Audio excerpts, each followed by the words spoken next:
Ақжолдың сауалы вице-премьер Тоғжановқа.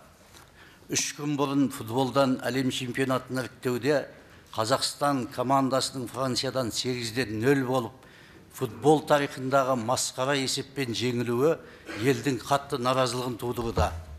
Баспасөзде аймақтардағы футбол клубтарына 71 миллиард жұмсалғаны, тек Астана клубының өзіне 15 миллиард бөлінгені жарыса жазылуда. Бірақ нәтиже қайда? Футбол федерациясының бас хатшысы біз бюджеттен қаражат алмаймыз, 200 миллион теңгені алдық деп жауап берді. Ал жеңілістің себебі жақсы футболшылардың тапшылығы дейді. Федерация бюджеттен көп қаржы алмаймыз дейді, бірақ миллиардтарды осы федерацияға кіретін кәсіпқой клубтар облыс әкімдіктері арқылы алуда. Соңғы 3 жылдағы облыстық әкімдіктердің кәсіби клубтарға бөлген қаржысының өзі аз емес, 111,2 миллиард. Ал федерацияға республикалық бюджеттен, УЕФАдан, самұрық қазынадан демеушілер бөлген қаржыларды қосар болса, оның есебі жоқ, өйткені ресми мәлімет жоқ. Ал трансфер-маркет.ком сайты бойынша 133 миллиард теңге деп көрсетілген. Ал жақсы футболшылардың тапшы болатыны, өз футболшыларымызды дайындаудың орнына мол ақшаны шетелдіктерге жұмсап жүргеннің нәтижесі. Премьер-лигадағы 371 футболшының 150-і, яғни жартысына жуығы легионерлер.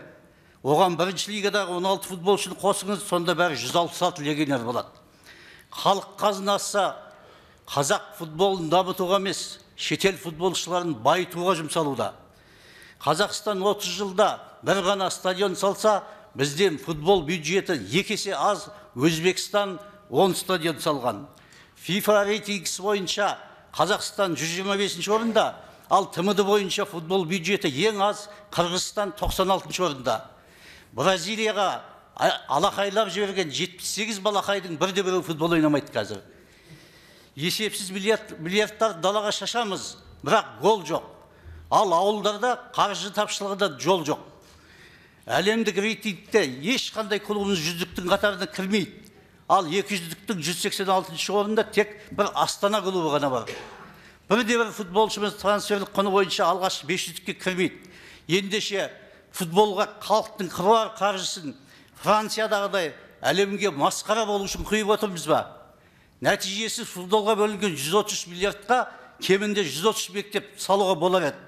Сондықтан гол салмайтын, тек халық қазынасына қол салатын, қол салса да мол салатын футболшыларға миллиардтарды босқа шашу тоқтататын уақыт жетті.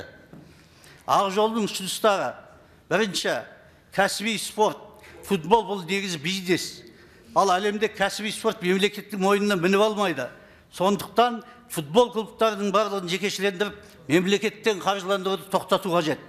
Екінші, кезінде Ақжол партиясы талай көтергендей, мемлекет қаржысы балалар мен жасөспірімдер мектептеріне, футбол мектептерін дамытуға, балалар бапкерлерін дайындауға жұмсалу керек. Ауылдағы талантты балаларға жағдай жасау қажет. Аудандарда, қала маңында тегін футбол алаңдарын салу керек. Секциялардағы жаттықтырушылардың жалақысын педагогтармен тегін жасау керек. Үшінші, футбол индустриясын, менеджмент маркетингін дамытып, футбол мамандықтарын, жаттықтырушылардың кадрын дайындап, футбол академиясын қалыптастыру керек.